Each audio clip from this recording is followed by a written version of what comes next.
Yann Fabre, c'est d'abord ceci, des spectacles reconnus dans le monde entier, que le chorégraphe anversois monte avec son ensemble Troublein.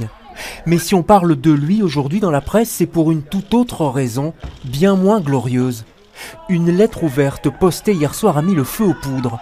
Sur le site internet du magazine flamand Recto Verso, une vingtaine d'ex-collaborateurs de Yann Fabre dénoncent des faits graves d'humiliation, certains allant même jusqu'à l'intimidation sexuelle. Déjà à l'époque, on est arrivé à la proposition « pas de sexe, pas de solo ». Quand j'en ai parlé à mon entourage, on a haussé les épaules, comme si ça faisait partie du boulot. Mylène Lauzon est la directrice de la maison du spectacle La Bellone. Pour elle, l'art ne justifie pas tout. La fonction de l'art n'a pas de justifier quoi que ce soit. Après, effectivement, on utilise souvent l'idée de l'artiste, le génie de l'artiste pour justement excuser des comportements abusifs et voire d'agression, etc.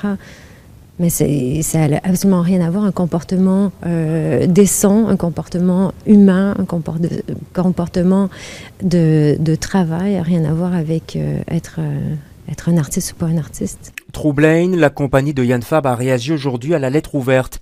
Elle reconnaît que le chorégraphe a une personnalité forte, mais que ses accusations sont inappropriées et que chez eux tout se passe dans le respect et le consentement mutuel. Reste qu'aucun des signataires n'a voulu témoigner à notre micro, même de façon anonyme. La peur, sans doute, pour ces artistes dont le métier déjà précaire apparaît au grand jour comme fragile.